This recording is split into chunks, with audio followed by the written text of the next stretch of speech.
Suscríbete a Venganza Perfecta. Ahora, empecemos con esto. La autopista federal se extendía interminablemente hacia adelante, una cinta de asfalto cortando la oscuridad de diciembre. Daniel Domínguez mantenía la vista en la carretera, los dedos tamborileando contra el volante mientras la música navideña sonaba suavemente en la radio.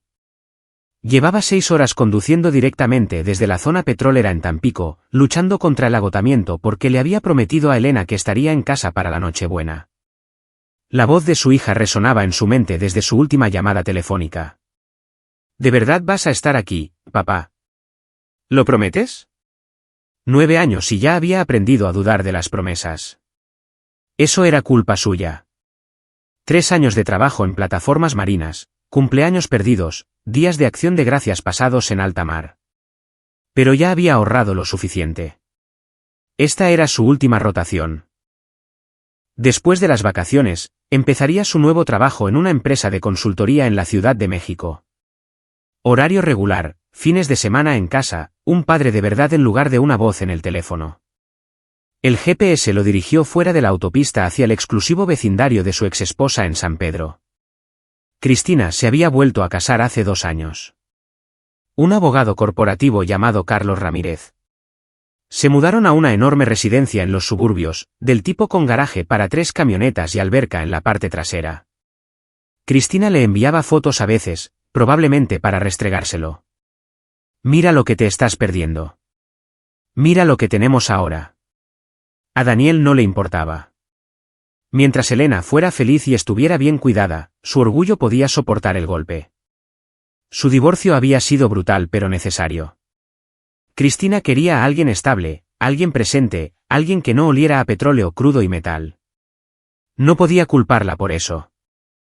Se habían casado demasiado jóvenes, tuvieron a Elena aún más jóvenes, y a veces el amor no era suficiente cuando las facturas se acumulaban y una persona siempre estaba ausente. Giró hacia Paseo del Roble a las 9:30 de la noche. Las casas estaban decoradas con elaborados despliegues de luces, renos en los techos, Santa Claus inflables, árboles visibles a través de los ventanales. La casa de los Ramírez estaba al final de la cerrada, y Daniel frunció el ceño al entrar en la cochera. Solo había una luz encendida, un brillo tenue desde la ventana de la cocina. Sin luces de Navidad, sin decoraciones. Extraño. Su ceño se frunció aún más cuando notó que el Mercedes de Cristina no estaba. Tampoco el BMW de Carlos. El único vehículo en la entrada era su vieja Ford Lobo que le había dejado a Cristina para que Elena tuviera una forma de ser recogida si fuera necesario. Daniel apagó el motor y agarró su bolsa de viaje. Tal vez habían ido a la misa de gallo, aunque eso no sonaba a Cristina. Ella nunca había sido religiosa. Caminó hacia la puerta principal y probó la manija. ¿Abierta? Elena, llamó, entrando. La casa estaba en silencio, excepto por un leve ruido metálico proveniente de la cocina. Daniel soltó su bolsa y se dirigió hacia el sonido, sus botas resonando en los pisos de mármol. Lo que encontró hizo que se le oprimiera el pecho. Elena estaba junto a la estufa, parada sobre un banco, tratando de voltear algo en una sartén. Su cabello oscuro, del mismo tono que el de él, estaba recogido en una coleta desordenada. Llevaba pijama con copos de nieve y calcetines peludos. La cocina era un desastre, harina en la barra, una caja abierta de espaguetis, una olla de agua hirviendo amenazando con desbordarse. «Papá». Ella se dio la vuelta, su rostro iluminándose. Luego, avergonzada, se volvió rápidamente hacia la estufa. «Estoy haciendo la cena. Puedo hacerlo yo sola. No soy una bebé». Daniel cruzó la cocina en 3 zancadas y apagó la hornilla. «Elena, mi vida, ¿dónde está tu mamá? ¿Dónde está Carlos?» «Se fueron», dijo ella, sin mirarlo a los ojos. «Se fueron esta mañana». «¿Se fueron? ¿A dónde?» Elena bajó del banco y caminó hacia el refrigerador. Había una nota sujeta por un imán sobre una foto familiar sonriente de Cristina, Carlos y los 2 hijos de Carlos de su primer matrimonio. No Elena. Nunca Elena en las fotos familiares. Daniel tomó la nota, apretando la mandíbula mientras leía: «Daniel, hemos llevado a la familia a París para Navidad. Carlos nos sorprendió con boletos la semana pasada. Elena no puede venir. No había suficientes boletos y los hijos de Carlos deberían tener esta experiencia con su padre. Además, ella no es realmente parte de esta familia. No es de sangre. Diana dejó eso muy claro cuando planeamos esto. Elena es tu hija, tu responsabilidad. Dejamos dinero para comida y le dijimos a los vecinos que estarías aquí. Regresaremos el 2 de enero. No llames. Necesitamos este tiempo en familia. ¿Cristina? Daniel la leyó 2 veces, sus manos temblaban. Una furia al rojo vivo ardía en su pecho, pero la forzó a bajar. Elena lo miraba con esos grandes ojos marrones, tratando de ser valiente. Estoy bien, papá dijo en voz baja. Puedo cuidarme sola. He estado practicando cocina con vídeos de YouTube, e hice toda mi tarea. Incluso envolví tu regalo de Navidad. Oh, mi niña. Daniel la abrazó, sintiendo su pequeño cuerpo temblar a pesar de sus valientes palabras. Lo siento mucho. Estoy aquí ahora. Todo está bien. Se quedaron así por un largo momento. Luego Elena se apartó, y Daniel vio algo cambiar en su expresión. No tristeza ahora, sino algo calculador, algo que le recordaba a sí mismo. Papá, la abuela Diana no lo sabe. Encontré su secreto, dijo Elena, bajando la voz a un susurro. ¿Quieres ver? Los instintos protectores de Daniel se encendieron. ¿Qué secreto, cariño? ¿Alguien te hizo daño? No, nada de eso. Elena caminó hacia su mochila, que estaba en la mesa de la cocina. Sacó una carpeta color crema, manejándola con cuidado. ¿Recuerdas cuando me pediste que ayudara a la abuela Diana a limpiar el despacho del abuelo Martín hace 2 meses? ¿Después de que murió? Daniel asintió. Su ex-suegro, Martín López, había fallecido en octubre. Infarto, o eso dijeron. El funeral había sido pequeño. Daniel había regresado para ello, principalmente para apoyar a Elena. Bueno, encontré esta caja escondida en la parte trasera del closet del abuelo. Detrás de todos sus zapatos viejos. Elena abrió la carpeta. Dentro había fotografías, documentos y lo que parecía un diario.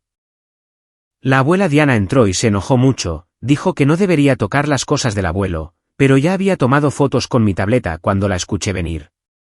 Daniel se sentó a la mesa, y Elena se subió a la silla junto a él, extendiendo el contenido. Lo primero que le llamó la atención fue un testamento escrito a mano con fecha de 2 semanas antes de la muerte de Martín. Este es el testamento real del abuelo, explicó Elena, su dedo trazando la firma. Mira, me dejó un fideicomiso. 6 millones de pesos para mi universidad y para ayudarme cuando sea grande. Daniel levantó las cejas. 6 millones. Pero mira esto. Elena sacó otro documento, un testamento impreso con fecha de 1 semana después. Este es el testamento que la abuela Diana mostró a todos en la notaría. Mira, no hay fideicomiso para mí. En cambio, dice, todo el dinero del abuelo va para mamá y su hermano, el tío Pedro. Daniel comparó los 2 documentos. Sus manos se detuvieron cuando notó la firma en el segundo testamento. Parece la firma de Martín, pero algo está mal. Los trazos son diferentes. La presión es desigual. Esta es falsa, dijo Elena. De hecho, aprendí sobre falsificación en la escuela. Hicimos una actividad sobre cómo detectar firmas falsas. La mano del abuelo temblaba después de su primer infarto el año pasado. Pero mira, esta firma es demasiado firme y la letra no coincide con sus otros papeles. Daniel sintió que su pulso se aceleraba. Elena sacó más documentos, estados de cuenta, impresiones de correos electrónicos y páginas de lo que parecía el diario personal de Martín. El abuelo estaba guardando pruebas, continuó Elena. Escribió en su diario que vio a la abuela Diana practicando su firma. Mira, 3 de noviembre, estuvo en mi despacho hoy tratando de copiar mi firma en una hoja en blanco. Cuando le pregunté al respecto, dijo que solo estaba garabateando. Pero no soy estúpido. Ella está planeando algo. Necesito proteger a los niños, especialmente a Elena. C no defiende a su propia hija. Alguien tiene que hacerlo. Daniel leyó las entradas del diario, su sangre helándose. Martín había documentado todo, sus sospechas de que Diana planeaba falsificar un Nuevo Testamento, sus intentos de asegurar el original con su abogado, su creciente miedo a su propia esposa. La entrada final tenía fecha del 15 de octubre, 3 días antes de la muerte de Martín. Voy a confrontar a de mañana. Hice copias de mi testamento real y se las envié a mi abogado y a Daniel. De no sabe sobre la copia de Daniel. Si algo me sucede, al menos Elena estará protegida. De ha estado actuando extraño últimamente. Sigue preparándome bebidas especiales. Dice que son buenas para mi corazón, pero me siento peor cada vez que las bebo. Ya no tomaré sus bebidas. Mañana le diré que sé lo que está planeando y que quiero el divorcio. Daniel miró a Elena. ¿Dijiste que el abuelo murió de un infarto? Elena asintió lentamente. Eso es lo que dijeron todos. Pero mira esto. Sacó un pequeño sobre que contenía fotografías. Mostraban frascos de recetas, medicamentos con el nombre de Martín pero recetados por un médico que Daniel no reconocía. Tomé fotos de estos frascos en el baño de la abuela. Los busqué en internet. Uno de ellos es realmente peligroso si le das demasiado a alguien, especialmente a alguien con una afección cardíaca. Daniel se sintió enfermo. Elena, ¿el abuelo alguna vez me envió copias de su testamento? No lo sé, papá. ¿Recibiste algo por correo de él? Daniel pensó. Había estado en la plataforma en octubre, con el reenvío de correo a un apartado postal en Tampico que solo revisaba cuando estaba en tierra. Necesito verificar. Podría tener correo esperando. Elena reunió cuidadosamente todos los documentos. Hice copias de todo y las escondí en 3 lugares diferentes. Un juego está en mi casillero en la escuela en un libro falso. Un juego está con la mamá de mi amiga, le dije que era un proyecto escolar sobre genealogía. Y un juego está en una memoria USB pegada con cinta debajo de mi cama. Daniel miró a su hija con una mezcla de orgullo y angustia. Tienes 9 años. No deberías tener que pensar en cosas como esta. Sé lo que le pasó al abuelo, dijo Elena suavemente. La abuela lo mató. Y ella tomó mi dinero. Y ahora hace que mamá me trate como si yo no importara. Sus ojos se llenaron de lágrimas. Mamá solía amarme, papá, antes de casarse con Carlos. Antes de que la abuela empezara a decir todas esas cosas sobre que yo no era familia de verdad. Daniel atrajo a Elena a sus brazos. Escúchame. Tu mamá te ama. Solo está perdida en este momento, pero vamos a arreglar esto. ¿Todo? Daniel miró los documentos esparcidos sobre la mesa, la evidencia de asesinato y fraude, las entradas del diario de un hombre que trató de proteger a su nieta y pagó con su vida. Una idea se estaba formando en su mente, oscura y peligrosa, pero justificada. Vamos a darle a la abuela Diana exactamente lo que se merece, dijo en voz baja. Pero tenemos que ser inteligentes al respecto. Tenemos que ser pacientes. 3 días, dijo Elena. Ella sonrió y dijo, ¿3 días? Eso es lo que decía la nota. ¿Qué pasa en 3 días? Daniel sonrió, pero no era una sonrisa amable.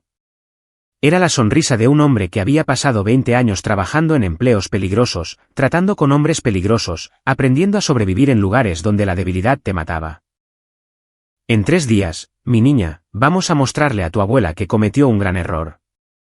Pasaron el resto de la Nochebuena haciendo una cena real juntos, espaguetis con albóndigas, pan con ajo y ensalada.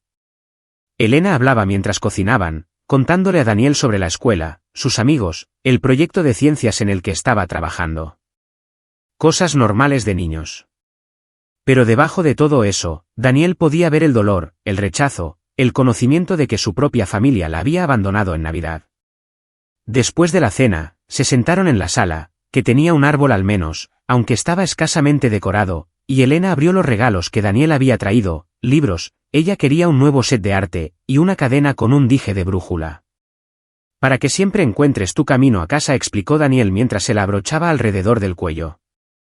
Me gusta, dijo Elena, tocando el dije. Papá, ¿nos meteremos en problemas por lo que vamos a hacer? Aún no lo sé, admitió Daniel. Depende de qué tan listos seamos. Cuéntame todo lo que sepas sobre la rutina de la abuela Diana. ¿A dónde va? ¿A quién ve? ¿Qué hace? Elena pensó por un momento. Va al club campestre todos los martes y jueves para jugar tenis y almorzar. Tiene un club de lectura los lunes por la noche.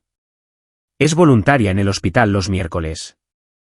Trabaja en el archivo clínico, lo cual mamá dice que es gracioso porque a la abuela no le gustan las personas enfermas. Archivo clínico, repitió Daniel. Eso era interesante. ¿Qué hay de sus amigas? ¿Con quién pasa el tiempo? Principalmente con sus señoras del club de lectura. Ah, y almuerza con la tía Fernanda todos los viernes. Esa es su hermana. Fernanda Flores. Sí, ella también es muy mala. Siempre dice que parezco niño porque no uso vestidos. Daniel archivó esa información. ¿Qué hay del tío Pedro? El hermano de tu mamá. ¿Cómo es él? Elena se encogió de hombros. Está bien, supongo. Ya no vive aquí. Se mudó a Guadalajara el año pasado, trabaja en una empresa de tecnología, pero siempre me envía tarjetas de cumpleaños con dinero. Él y la abuela pelean mucho por teléfono. Lo escuché gritándole una vez sobre el testamento del abuelo. ¿Recuerdas lo que dijo? Algo sobre cómo no era justo y por qué todo fue para mamá y no para él. La abuela dijo que mamá lo necesitaba más porque tiene más hijos que cuidar ahora. El tío Pedro dijo que eso eran puras. Elena se detuvo. Groserías. Dijo que eso estaba mal porque Elena también es una niña. Pero ella no recibió nada. Daniel sintió un destello de esperanza. Si Pedro ya sospechaba sobre el testamento, podría ser un aliado, o al menos alguien a quien se podría convertir en uno. Hablaron hasta la medianoche, Daniel reuniendo información, Elena recordando detalles que ni siquiera sabía que eran importantes. Para cuando la arropó en la cama, tenía el comienzo de un plan. Papá, dijo Elena con sueño. Me alegra que estés en casa.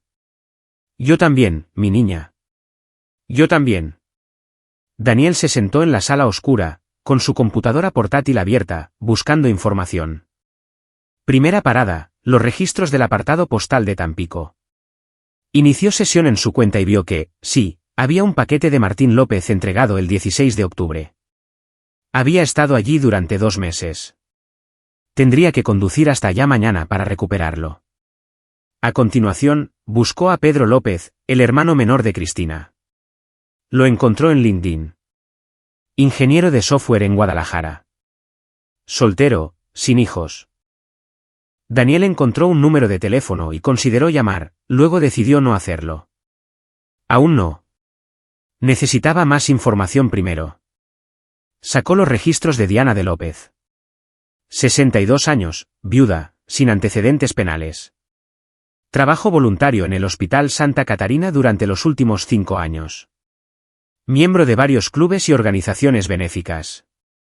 En la superficie, un pilar de la comunidad sanpetrina.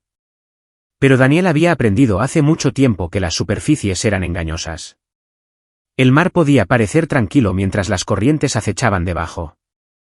Pasó horas investigando, cavando más profundo. Encontró el obituario de Martín, el certificado de defunción, infarto como se esperaba, y los registros de sucesión del testamento. El testamento falso había pasado sin ningún desafío. Diana había heredado la casa y todos los activos de Martín. Cristina había recibido una suma global de 4 millones de pesos. Pedro no había recibido nada, lo que explicaba su enojo. Pero Elena, a pesar de los deseos claramente establecidos de Martín, no había recibido nada. Las manos de Daniel se apretaron sobre el teclado. Esto no se trataba solo de dinero. Se trataba de una niña siendo borrada, olvidada, considerada inútil porque no encajaba en la visión de familia de Diana. Se trataba de un hombre siendo asesinado porque Daniel estaba seguro ahora de que eso era lo que había sucedido y su asesino caminando libre. 3 días.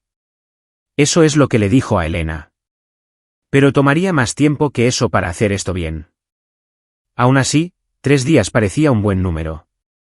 3 días para reunir todo lo que necesitaba. Entonces podría comenzar. Verificó la hora. 2 de la madrugada envió un correo electrónico a su nuevo empleador solicitando una fecha de inicio retrasada. Emergencia familiar. Entenderían. Luego envió un mensaje de texto a Gustavo Muñoz, su antiguo capataz de la primera plataforma en la que había trabajado. Gustavo se había retirado hace 5 años, pero se mantenían en contacto. Más importante aún, Gustavo tenía contactos, el tipo de contactos que un hombre necesitaba cuando quería información que no estaba disponible públicamente. El mensaje era simple: necesito un favor. Llámame cuando puedas. La respuesta de Gustavo llegó 5 minutos después. Despierto tarde jugando póker. Llama ahora si quieres. Daniel salió a la fría noche de diciembre y marcó. Daniel Domínguez, respondió la voz ronca de Gustavo. No he sabido de ti en meses. ¿Qué pasa? Necesito información sobre alguien. Antecedentes profundos. Conexiones criminales, si existen. Registros financieros si puedes conseguirlos. ¿Esto es personal o profesional? Personal. Se trata de Elena. El tono de Gustavo se agudizó. ¿Alguien lastimó a tu hija? Alguien lastimó a mi hija y mató a su abuelo, y voy a hacer que paguen por ello. Una larga pausa. ¿Estás seguro de esto? Una vez que empiezas por este camino. Estoy seguro. Está bien. Dame el nombre. Daniel proporcionó la información de Diana junto con todo lo demás que había aprendido. Gustavo escuchó sin interrumpir, luego silbó bajo. Bueno, fraude y posible asesinato. Eso es pesado, Daniel. ¿Has pensado en ir a la fiscalía con esto? Todo lo que encontró Elena sería circunstancial en el mejor de los casos. E incluso si investigaran, incluso si encontraran algo, ¿qué pasa? Diana es arrestada. Tal vez cumpla tiempo, tal vez no. Mientras tanto, Elena queda atrapada en medio de un circo mediático. La vida de su madre queda destruida. Y los abogados de Diana atan todo en los juzgados durante años. Entonces, ¿quieres manejarlo tú mismo? Quiero justicia. Justicia real.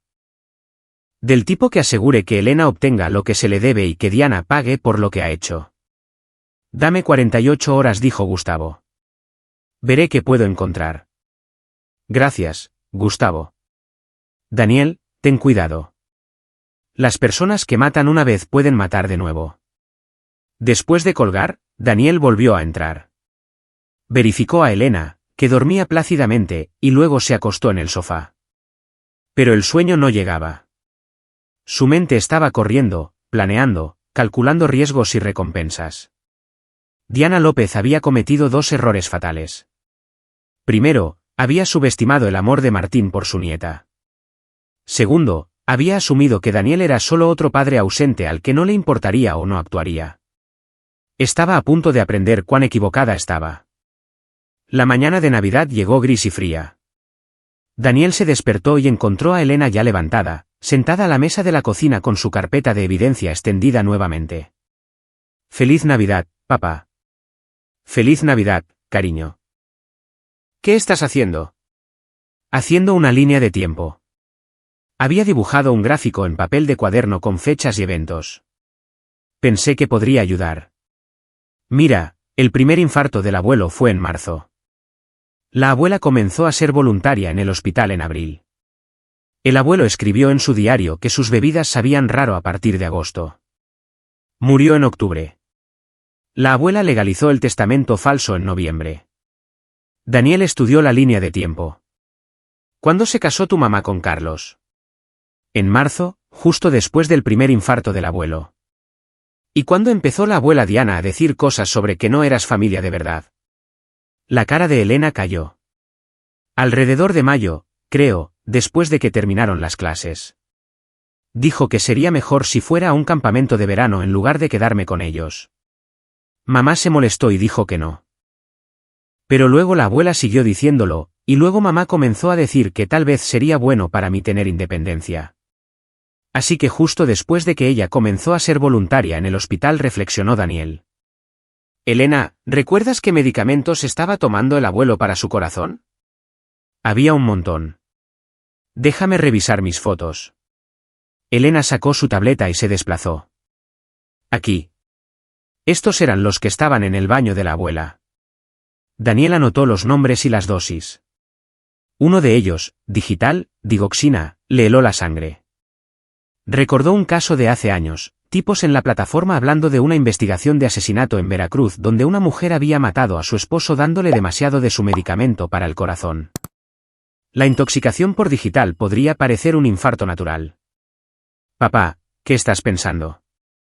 Estoy pensando que la abuela es más lista de lo que le di crédito, pero no lo suficiente. Miró la línea de tiempo de su hija, su cuidadosa documentación. ¿Sabes lo que eres? Eres una investigadora, una detective. Elena se iluminó. ¿De verdad? De verdad. Y todo buen detective necesita un compañero. Daniel le tendió la mano. ¿Socios? Elena la estrechó solemnemente. Socios. Pasaron el día de Navidad haciendo cosas normales, viendo películas, haciendo galletas, jugando juegos de mesa. Daniel quería que Elena tuviera al menos un buen recuerdo de estas vacaciones. Pero debajo de la normalidad, ambos eran conscientes del reloj que corría. Esa noche, el teléfono de Daniel vibró. Gustavo había enviado un correo electrónico con archivos adjuntos. Asunto, encontré algunas cosas interesantes. Daniel esperó hasta que Elena estuviera en la cama antes de abrirlo. Gustavo había sido minucioso. Los registros financieros mostraban que Diana tenía importantes deudas de juego, más de 2 millones de pesos adeudados a varios casinos en línea y viajes frecuentes a Las Vegas. Los estados de cuenta de las tarjetas de crédito mostraban cargos regulares en Palacio de Hierro, tratamientos de spa, artículos de lujo. El seguro de vida de Martín había pagado 5 millones de pesos, lo que explicaba cómo Diana había pagado la mayoría de sus deudas. Pero la parte más interesante estaba enterrada en los registros del hospital que Gustavo había obtenido de alguna manera. Diana tenía acceso al sistema de inventario de farmacia a través de su trabajo voluntario. Y en las semanas previas a la muerte de Martín, hubo varias discrepancias en los registros de digoxina. Pequeñas cantidades que desaparecieron, atribuidas a errores administrativos. La nota de Gustavo en la parte inferior decía, tus instintos eran correctos. Esta mujer es peligrosa. También encontré algo más. Ha tenido 3 maridos. El primero murió en un accidente automovilístico. El segundo murió de insuficiencia cardíaca. El tercero es Martín. Supongo que tiene un tipo. Ten mucho cuidado. Daniel se recostó, su mente trabajando a través de las implicaciones. Diana no era solo una asesina. Era una asesina en serie, que se aprovechaba de hombres ricos y luego los mataba por el dinero de la herencia. Martín había sido solo la última víctima. Reenvió los documentos relevantes a su propio almacenamiento seguro en la nube, luego creó 3 copias de seguridad separadas en unidades encriptadas. Luego comenzó a redactar un informe completo documentando todo en orden cronológico, la línea de tiempo de los eventos, la evidencia de Elena, los hallazgos de Gustavo, sus propias observaciones. Para las 3 de la madrugada, tenía un documento de 100 páginas que exponía exactamente lo que Diana había hecho y cómo lo había hecho. La evidencia era circunstancial en algunos lugares, pero tomada en conjunto, pintaba un cuadro condenatorio. Ahora, necesitaba decidir cómo usarla. El segundo día llegó con frío. Daniel condujo hasta Tampico, dejando a Elena con una vecina, una mujer amable llamada Doña Julia, que se había horrorizado al saber que Elena se había quedado sola en Navidad. Doña Julia había invitado inmediatamente a Elena a quedarse con su familia hasta que Daniel regresara y había hecho comentarios mordaces sobre que algunas personas no merecían hijos. El viaje a Tampico tomó varias horas. Daniel recuperó el paquete de su apartado postal, un sobre grueso de Manila dirigido con la letra de Martín. Dentro estaba todo, el testamento original, firmado y notariado, una carta a Daniel explicando sus sospechas sobre Diana, copias de las entradas de su diario, y una nota escrita a mano que simplemente decía, por favor, protege a Elena. Ella merece algo mejor de lo que esta familia le ha dado. Daniel se sentó en su camioneta en el estacionamiento leyendo la carta de Martín 2 veces. El viejo sabía que estaba en peligro. Se preparó para ello, pero al final, no había sido suficiente para salvarlo. En el viaje de regreso, Daniel llamó a Pedro López. Era hora de traer a un aliado. Bueno, respondió una voz cautelosa. Pedro, soy Daniel Domínguez, el exmarido de Cristina. Una larga pausa. Sé quién eres. ¿Qué quieres? Quiero hablar contigo sobre el testamento de tu padre. ¿El real? Otra pausa, más larga esta vez. ¿Qué quieres decir con el real? Me refiero al testamento que tu padre escribió realmente, dejando un fideicomiso a Elena y dividiendo sus activos equitativamente entre tú y Cristina. No la falsificación que tu madre impulsó a través de la notaría. No sé de qué estás hablando. Sí, lo sabes. Llamaste a tu madre al respecto. Sabías que algo no estaba bien. Sabías que tu padre no te dejaría fuera por completo. Silencio. Luego, ¿qué sabes de eso? Porque tengo el testamento original. Y tengo pruebas de que tu madre falsificó uno nuevo. Y tengo pruebas de que ella mató a tu padre para asegurarse de que él no pudiera detenerla. El sonido de la respiración en el otro extremo. Esa es una acusación muy grave. Tengo pruebas. Fotos, documentos, registros médicos, entradas de diario, todo. Tu padre me lo envió antes de morir. Y Elena encontró más pruebas después. Podemos probar lo que pasó. ¿Por qué me dices esto? Porque tienes una elección que hacer. Puedes seguir fingiendo que todo está bien, seguir dejando que tu madre controle todo y quedarte desheredado, o puedes ayudarme a llevarla ante la justicia y obtener lo que realmente se te debe. Yo. La voz de Pedro se quebró. Sabía que algo andaba mal. Papá no habría hecho eso. No me habría dejado fuera. Teníamos nuestros problemas, pero él no. No lo hizo. Tu madre lo hizo. Y dejó a Elena fuera por completo, a pesar de que tu padre quería específicamente mantenerla. Dios mío. Una larga exhalación. ¿Qué necesitas de mí? Información. Acceso. Tu madre confía en ti, o al menos cree que puede controlarte. Necesito que me ayudes a obtener evidencia que se sostenga en el juzgado. Evidencia real, no solo circunstancial. ¿Puedes hacer eso? Si lo que dices es verdad. Si ella realmente mató a papá. La voz de Pedro se endureció. Sí. Ayudaré. ¿Cuál es el plan? Daniel sonrió. El plan es darle a tu madre suficiente cuerda para ahorcarse. Pero necesitamos ser inteligentes. Reúnete conmigo mañana. Te mostraré todo. Acordaron reunirse en un restaurante cerca de Saltillo, un punto intermedio. Pedro volaba a Monterrey de todos modos para Año Nuevo. Después de colgar, Daniel sintió la primera oleada real de esperanza. Con la ayuda de Pedro, podrían obtener acceso interno a la vida de Diana, sus registros, sus secretos. Recogió a Elena de la casa de doña Julia, soportando otra ronda de críticas apenas veladas sobre las elecciones de Cristina.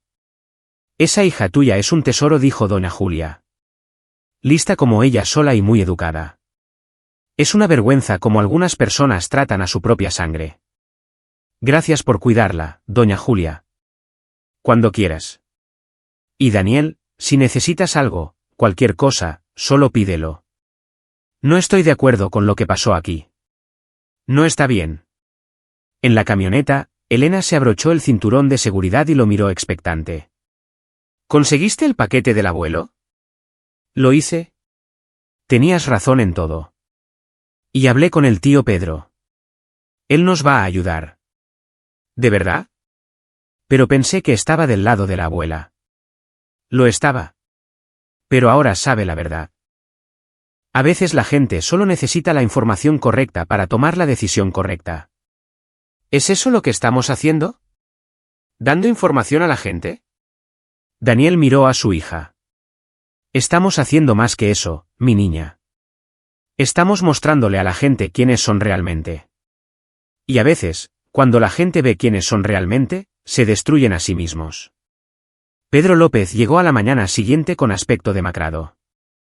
Era más joven que Cristina por 5 años, 33 contra sus 38, con los mismos rasgos afilados y cabello oscuro.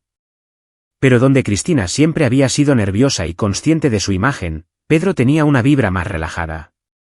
Se reunieron en el restaurante como estaba planeado, Elena sentada en la mesa con ellos. Pedro miró fijamente a su sobrina por un largo momento. Lo siento, dijo finalmente. Debería haber luchado más por ti. Debería haber hecho más. Elena se encogió de hombros. Está bien. Estás ayudando ahora. Daniel extendió los documentos sobre la mesa. Pedro leyó todo, su expresión oscureciéndose con cada página. Cuando llegó a la carta de Martín, las lágrimas rodaron por su rostro. Hablé con él el día antes de que muriera, susurró Pedro. Me llamó, dijo que tenía algo importante que decirme. Dije que estaba ocupado. Que lo llamaría más tarde. Nunca lo hice. Levantó la vista hacia Daniel. Si solo hubiera hablado con él. No podrías haberlo sabido. Debería haberlo sabido. Mamá siempre fue. Siempre hubo algo extraño en ella. La forma en que gastaba el dinero. La forma en que manipulaba a la gente. Papá solía decir que podía venderle hielo a los esquimales, pero siempre pensé que lo decía como un cumplido. Pedro se secó los ojos. ¿Qué necesitas que haga? Daniel se inclinó hacia adelante. Tu madre ha sido cuidadosa. Ha cubierto sus huellas, pero a la gente como ella, se les sube el ego. Empiezan a creer que son intocables. Necesitamos hacerle creer que ha ganado. Hacerle creer que está a salvo. Y luego necesitamos que confiese. ¿Confesar? ¿Cómo? Dándole algo que quiere más que seguridad. Dinero. Hay una póliza de seguro de vida sobre tu padre. 10 millones de pesos. Tu madre es la beneficiaria, pero la aseguradora ha tardado en pagar. Están investigando las circunstancias de la muerte. Pedro asintió lentamente. Recuerdo. Mamá ha estado furiosa por eso. Sigue llamándolos, amenazando con demandar. Exactamente. Así que, esto es lo que hacemos. Le dices que encontraste una manera de acelerar el proceso. Un abogado que se especializa en reclamaciones de seguros. Alguien que puede presionar a la compañía para que pague. Pero este abogado necesita honestidad completa. Necesita saber todo sobre la muerte de papá, su salud, sus medicamentos, todo. Y lo estarás grabando, cada palabra. Pero tiene que ser idea de ella confesar. Ella tiene que pensar que está a salvo. Que el abogado está de su lado. Ahí es donde entras tú. Tienes que vendérselo.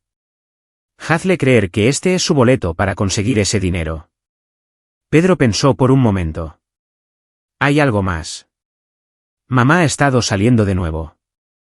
Un tipo rico del club. Jesús Magaña. Lo conocí en Acción de Gracias. Papá apenas lleva muerto 2 meses. Y ella ya está alineando a la próxima víctima. Los ojos de Elena se abrieron de par en par. Ella va a matarlo también. No si la detenemos primero, dijo Daniel. Pedro, ¿crees que podrías obtener acceso a su casa? ¿Su computadora? Tal vez. Tengo llaves, pero ella se daría cuenta si simplemente apareciera. Dile que necesitas recoger algunas cosas de papá. Fotos viejas, recuerdos. Hazlo emocional. Mientras tanto, buscas cualquier cosa que pueda ayudarnos. Registros, correspondencia, cualquier cosa que muestre un patrón. Pasaron las siguientes 2 horas planeando cada detalle. Pedro iría a casa de Diana al día siguiente. Elena había dibujado un mapa del diseño de la casa mostrando dónde guardaba Diana sus documentos importantes. Un archivero cerrado en su despacho en casa. Ella no sabe que sé la combinación, dijo Elena con orgullo. Pero la vi abrirlo una vez. Es el cumpleaños del abuelo. Para cuando salieron del restaurante, tenían un plan sólido. Pedro reuniría evidencia, Daniel construiría el caso y Elena se mantendría a salvo con doña Julia mientras los adultos hacían el trabajo peligroso. Gracias, dijo Pedro mientras caminaban hacia sus autos. Por darme la oportunidad de corregir esto. Solo no te dejes atrapar, advirtió Daniel. Si tu madre sospecha algo. Tendré cuidado. Lo prometo. Se dieron la mano, y Pedro se arrodilló para abrazar a Elena. Eres más valiente que todos nosotros. ¿Lo sabes? Elena sonrió. Papá dice que ser valiente solo significa hacer lo correcto, incluso cuando tienes miedo. Tu papá es un hombre inteligente.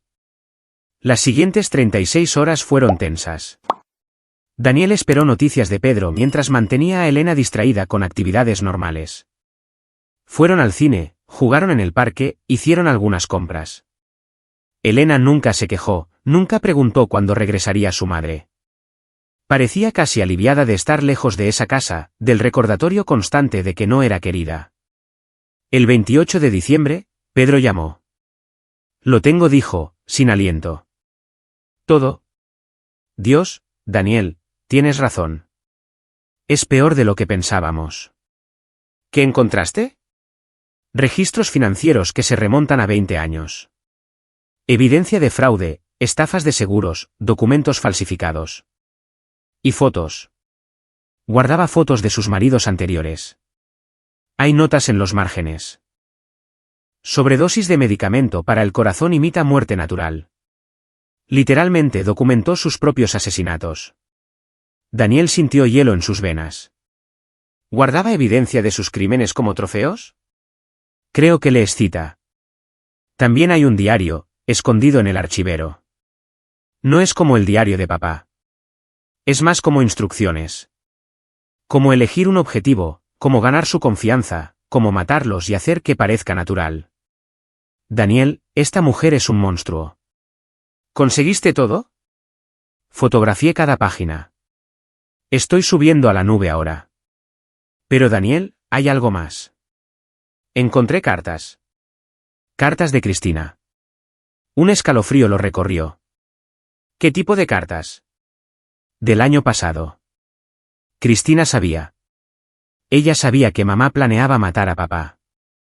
Hay una carta donde mamá habla de necesitar la ayuda de Cristina, necesitando que ella mantuviera a papá distraído mientras preparaba las cosas. Cristina respondió diciendo que haría lo que fuera necesario por la familia. Daniel cerró los ojos. Elena no puede saber esto, dijo Pedro. Aún no. Tal vez nunca. Lo siento. Sé que todavía te preocupas por ella. Me preocupo por Elena. Cristina tomó su decisión. Daniel se obligó a concentrarse. ¿Preparaste la reunión con tu madre, el abogado falso? Mañana a las 2. Le dije que encontré a alguien que definitivamente puede conseguir el dinero del seguro. Ella está emocionada. Incluso preguntó si pensaba que deberíamos celebrar después. Bien. Tendré todo listo. Solo necesitas hacerla hablar. Daniel, ¿qué pasa después de que la expongamos? Quiero decir, Cristina cae también, ¿verdad? Si estuvo involucrada, Cristina recibe lo que se merece. Justo como tu madre. Justo como todos los que lastimaron a Elena. Después de colgar, Daniel se sentó en la oscuridad de la sala, escuchando la suave respiración de Elena desde la recámara. Pensó en Cristina, la mujer que amaba, la mujer que le había dado una hija. Pensó en cómo había cambiado, cómo Diana la había envenenado, convirtiéndola en algo cruel y egoísta. O tal vez Diana no la había cambiado en absoluto. Tal vez Cristina siempre había sido capaz de esto, y solo tomó las circunstancias adecuadas para sacarlo a la luz. De cualquier manera, no importaba ahora. Lo que importaba era Elena, protegerla, conseguirle justicia, asegurarse de que nunca tuviera que preguntarse de nuevo por qué su propia familia no la amaba. Su teléfono vibró, un mensaje de texto de Gustavo, escuché de Pedro. Estás jugando un juego peligroso. Prepárate para el golpe. Daniel respondió, estoy listo. ¿Pero lo estaba? Mañana, todo llegaría a un punto crítico. Mañana, tendrían la confesión de Diana registrada. Mañana, la verdad finalmente saldría a la luz. Mañana, se hará justicia. Pensó en la última carta de Martín. Por favor, protege a Elena. Ella merece algo mejor de lo que esta familia le ha dado. Lo estoy intentando, Martín susurró Daniel a la oscuridad. Lo estoy intentando. 29 de diciembre, amanecer claro y frío. Daniel dejó a Elena en la casa de doña Julia temprano, dando a la mujer mayor una breve explicación de que tenía algunos asuntos legales que atender con respecto al abuelo de Elena. Doña Julia, bendita sea, no hizo preguntas. Solo atrajo a Elena a un abrazo y prometió hacer chocolate caliente y galletas. Daniel condujo hasta el edificio de oficinas que Pedro había alquilado por el día, una pequeña suite en un complejo profesional en San Pedro, el tipo de lugar donde trabajaban abogados y contadores. Pedro incluso había impreso tarjetas de presentación falsas para Morgan y Asociados, especialistas en litigios de seguros. «Soy Adrián Huerta», dijo Gustavo Muñoz, apareciendo con traje y corbata que lo hacían casi irreconocible. «Socio en Morgan y Asociados. He estado practicando derecho de seguros durante 20 años. «Te ves bien», dijo Daniel, estrechándole la mano. «Tomaré eso como un cumplido». Pedro me informó de todo. «¿Estás seguro de que esta mujer va a caer en la trampa?» «Es codiciosa y arrogante. Esa es una combinación mortal». Tenían 3 cámaras ocultas en la oficina, una en un detector de humo, una en una planta decorativa, una en la lámpara del techo. Grabación de audio a través de múltiples dispositivos de respaldo. Todo sería capturado, documentado, admisible en el juzgado. Pedro llegó a la 1:30 luciendo nervioso. «Ella está en camino. Cree que me reuniré con ella aquí para presentarle a mi amigo que es abogado». «Lo hiciste bien», le dijo Daniel. «Solo recuerda, actúa como si le creyeras. Actúa como si estuvieras de su lado. Hazla sentir segura». Exactamente a las 2 de la tarde, la puerta se abrió. Diana López entró, y Daniel vio por primera vez bien a la mujer que había matado al abuelo de su hija. Era elegante y serena, de mediados de los 60 pero podía pasar por mediados de los 50. Cabello perfecto, maquillaje perfecto, sonrisa perfecta. Se comportaba con la confianza de alguien que nunca había sido atrapada, nunca había sido cuestionada, nunca había sido rechazada. «Pedro, cariño», dijo ella, besando la mejilla de su hijo. Luego volviéndose hacia Gustavo. «Y usted debe ser el licenciado Huerta. Pedro me ha contado mucho sobre usted. Señora López, por favor tome asiento». Gustavo hizo un gesto hacia la silla frente a su escritorio. Daniel observaba desde la habitación contigua a través de la transmisión de vídeo, grabando todo. «Pedro me dice que está teniendo problemas con la reclamación del seguro de vida de su difunto esposo». «Problemas es quedarse corto», dijo Diana, acomodándose en la silla. «Esos inútiles en la aseguradora han estado demorando durante meses. Siguen haciendo preguntas, solicitando más documentos como si el acta de defunción de mi esposo no fuera suficiente. Entiendo su frustración. Desafortunadamente, cuando el monto de la reclamación es sustancial, las aseguradoras a menudo ponen trabas.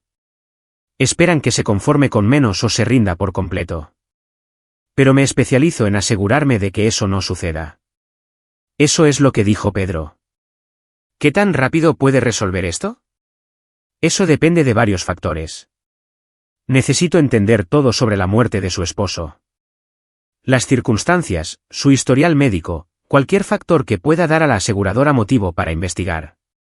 Necesito honestidad completa de su parte, señora López. Cualquier cosa menos, y no puedo ayudarla». Diana sonrió.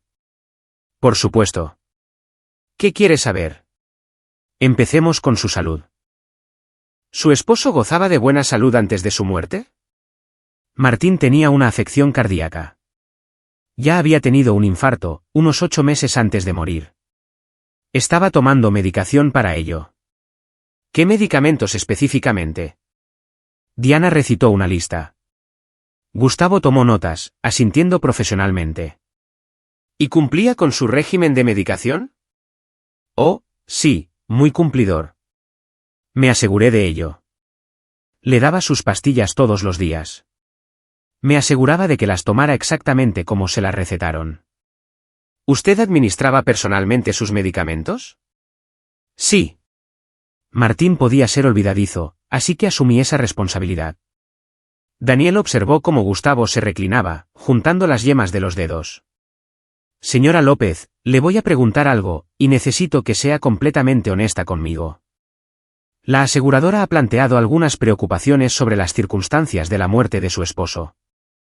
Han notado que murió relativamente de repente a pesar de estar bajo atención médica regular.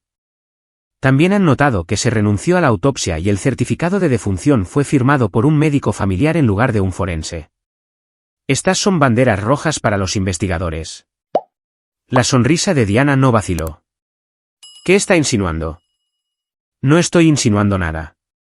Le estoy diciendo que la aseguradora sospecha. Se preguntan si hay alguna posibilidad de que la muerte de Martín no fuera completamente natural. Y si encuentran alguna evidencia que respalde esa teoría, denegarán la reclamación por completo. Pedro habló, su voz temblando ligeramente. Mamá, el licenciado Huerta está de nuestro lado, pero no puede ayudarnos si no lo sabe todo. Si hay algo, cualquier cosa que pueda salir a la luz, necesitamos saberlo ahora.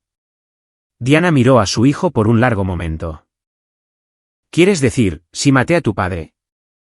¿Es eso lo que estás preguntando? La oficina quedó en silencio. Daniel contuvo la respiración. Pedro dijo Diana suavemente. Soy tu madre. ¿Me conoces? ¿Realmente crees que podría hacer algo así? No sé qué pensar, dijo Pedro. Y su emoción era genuina. Papá está muerto. Estás saliendo de nuevo ya. El testamento cambió justo antes de que muriera. Elena no recibió nada. Yo no recibí nada. Todo parece conveniente. Diana terminó. Ella se rió, un sonido frágil. Supongo que sí, ¿no? Bueno, déjenme decirles algo a ambos. Martín se iba a divorciar de mí. Se había enterado de mis deudas, de algunas malas decisiones que había tomado. Estaba furioso. Dijo que me iba a dejar en la calle, dejar todo a ustedes los hijos y a esa nieta suya. Elena, dijo Pedro. Su nombre es Elena. Sí, Elena. Martín estaba obsesionado con esa niña. No podía ver que estaba separando a la familia. Cristina apenas tenía tiempo para su propia familia porque siempre estaba preocupada por Elena esto, Elena aquello. Era agotador. Entonces, ¿qué hizo?, preguntó Gustavo en voz baja. Diana suspiró. Hice lo que tenía que hacer. Martín iba a arruinar todo. 50 años de matrimonio y él iba a tirarlo todo por la borda por algunos problemas financieros y un nieto que ni siquiera era familia de verdad. Ella es tu nieta, dijo Pedro, con la voz quebrada. Es la hija de Daniel de su primer matrimonio o lo que fuera. No es sangre, no es familia real. Martín debería haber entendido eso. La voz de Diana se endureció. Así que sí, le di una ayudadita. Ajusté sus medicamentos, me aseguré de que su corazón fallara antes de que pudiera cambiar el testamento o solicitar el divorcio. Hice lo que cualquier mujer sensata en mi posición haría. Daniel sintió que la rabia lo invadía, pero se obligó a permanecer quieto. Sigue grabando. Consíguelo todo. Lo mataste, susurró Pedro. Nos liberé, corrigió Diana. De un hombre que iba a destruir esta familia por sentimentalismo y orgullo. Y me aseguré de que todos estuviéramos cuidados. No recibiste nada en el testamento final porque había sido difícil, Pedro. Me cuestionaste, me desafiaste. Pero planeaba darte dinero eventualmente, una vez que aprendieras tu lugar. Dios mío, dijo Gustavo. Señora López, ¿entiende lo que me está diciendo? Entiendo que usted es un abogado que quiere cobrar, y le estoy diciendo exactamente lo que sucedió para que pueda prepararse para lo que sea que la aseguradora nos arroje. Necesito ese dinero, licenciado. Lo necesito para pagar la última de mis deudas y para financiar mi nueva vida con Jesús. Él no sabe sobre mi situación financiera y necesito mantenerlo así. Jesús Magaña, dijo Gustavo. ¿Su nuevo novio? Mi prometido, en realidad. Me propuso matrimonio la semana pasada. Estamos planeando una boda en primavera. Diana sonrió. Jesús es bastante rico. Hizo su fortuna en bienes raíces. También tiene 73 años con una afección cardíaca. Imagino que seré viuda de nuevo en unos años, pero esta vez con una herencia mucho mayor. Pedro se levantó abruptamente. No puedo escuchar esto. Ay, Pedro, no seas dramático. Así es como funciona el mundo.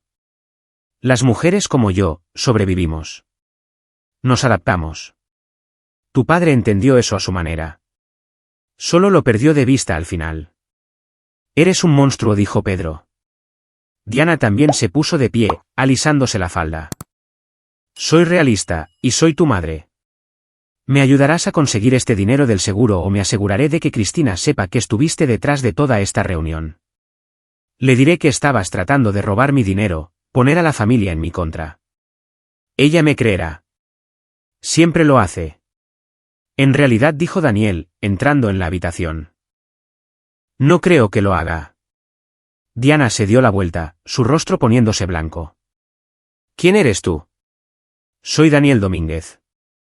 El padre de Elena, amigo de Martín y el hombre que ha estado grabando cada palabra que acabas de decir. Los ojos de Diana se dirigieron a la puerta, pero Gustavo se movió para bloquearla. Pedro sacó su celular, sosteniéndolo para mostrar que también había estado grabando. Me tendieron una trampa, susurró Diana.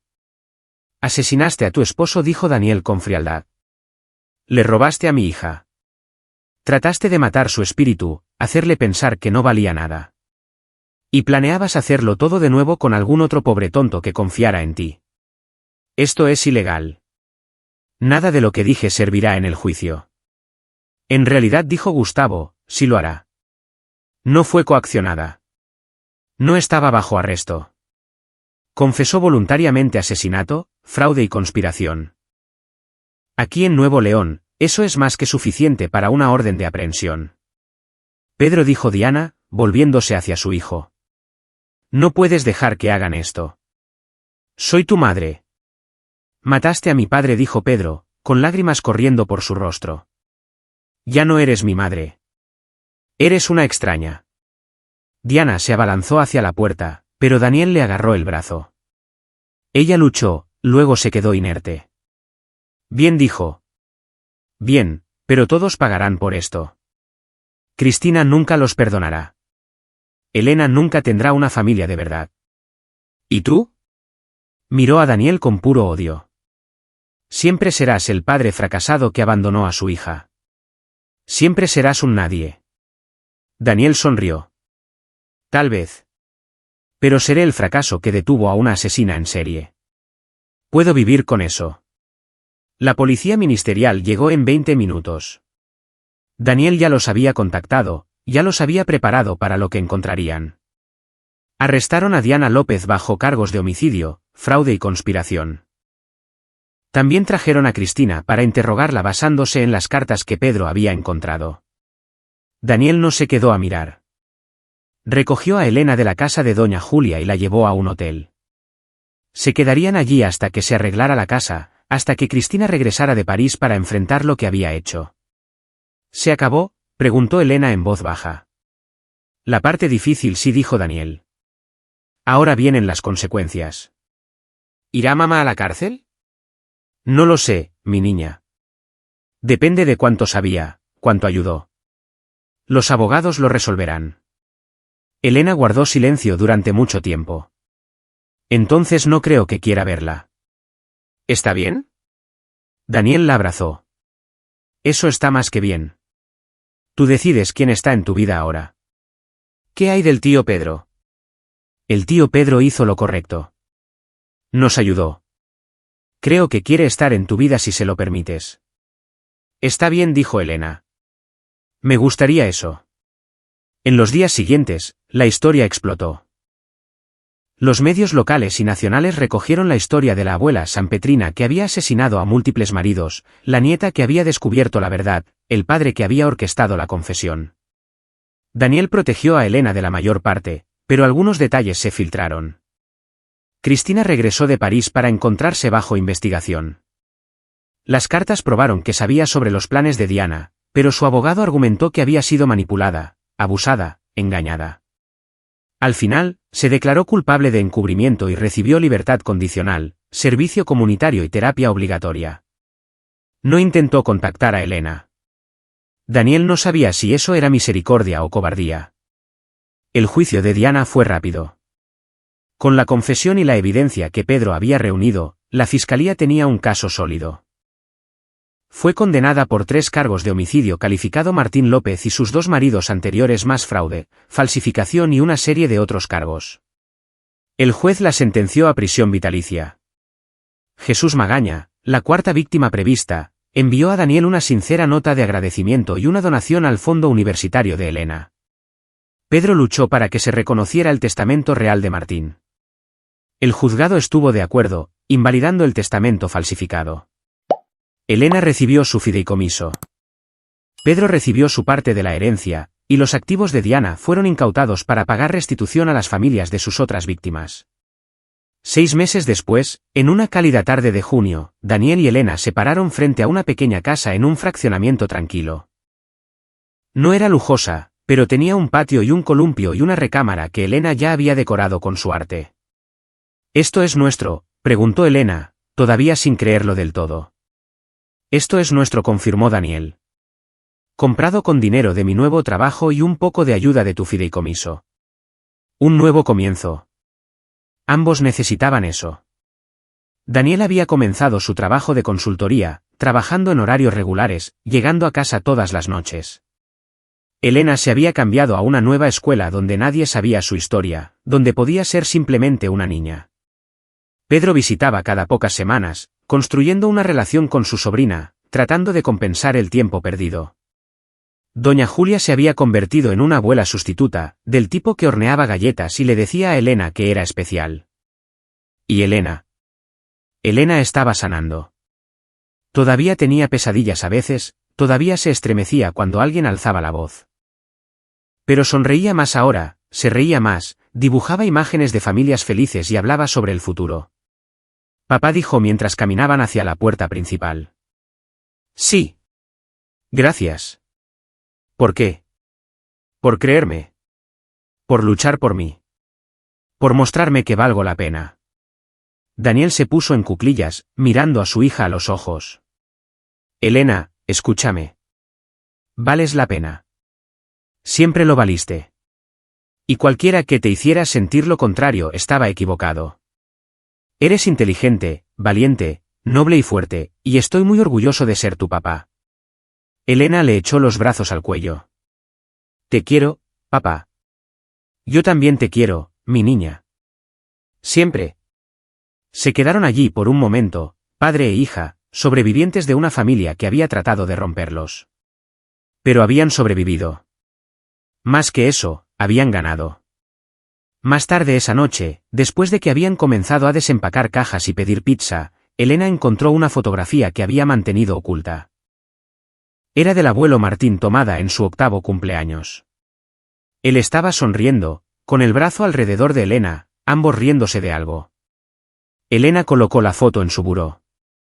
Buenas noches, abuelo, susurró. La atrapamos. Conseguimos justicia para ti. Y en algún lugar, a Daniel le gustaba pensar que Martín López estaba en paz. El ciclo de noticias avanzó como siempre lo hace. Diana López se convirtió en solo otra historia sensacional archivada en los expedientes de crímenes reales. Cristina se mudó a otro estado, comenzando de nuevo con un nuevo nombre. Carlos se divorció de ella, llevándose a sus hijos y dejando claro que no quería tener nada que ver con el drama de la familia López. Pero para Daniel y Elena, la historia tuvo un final diferente. No uno perfecto. Las cicatrices todavía estaban allí, siempre estarían allí. Pero se tenían el uno al otro. Tenían un hogar. Tenían un futuro. Y tenían el conocimiento de que habían hecho lo correcto, incluso cuando fue difícil, incluso cuando les costó. 3 días. Eso es lo que Daniel le había dicho a Elena. 3 días. Y le mostrarían a su abuela lo que sucedía cuando subestimabas a las personas que lastimabas. Al final, había tomado más de 3 días. Pero lo habían hecho. Derribaron a una asesina. Se protegieron mutuamente. Habían sobrevivido. Y eso valía todo. En el primer día de verano, Daniel se sentó en el porche viendo a Elena jugar en el patio. Había hecho amigos con los niños vecinos. Estaba planeando una fiesta de cumpleaños para el próximo mes. Hablaba con entusiasmo sobre unirse al club de ciencias de la escuela en el otoño. Cosas normales de niños. Como debería ser. Su teléfono vibró. Un mensaje de texto de Gustavo, vi las noticias. Diana está apelando su sentencia. No llegará a ninguna parte, pero lo está intentando.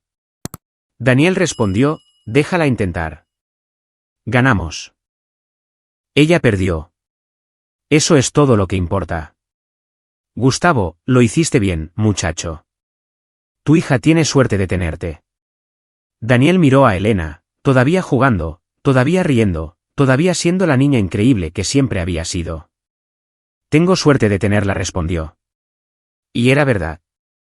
A pesar de todo el dolor, la traición, la oscuridad que habían enfrentado, Daniel se consideraba afortunado porque tenía a Elena. Y Elena lo tenía a él. Y juntos, habían demostrado que la familia no se trataba de sangre. Se trataba de amor, lealtad y luchar el uno por el otro cuando el mundo trataba de separarte. Esa era una lección que Elena llevaría con ella por el resto de su vida. Y también Daniel. 3 días para planificar, 6 meses para ejecutar. Una vida para recordar. Pero lo habían hecho. Habían ganado. Y al final, eso era todo lo que importaba. Y ahí lo tienen. Otra historia llega a su fin. ¿Qué les pareció? Me encantaría escuchar sus opiniones en los comentarios a continuación. Si disfrutaron de esta historia, consideren unirse a nuestra comunidad suscribiéndose. Significa mucho para nosotros. Para más historias como esta, revisen los vídeos recomendados en pantalla. Y los veré allí.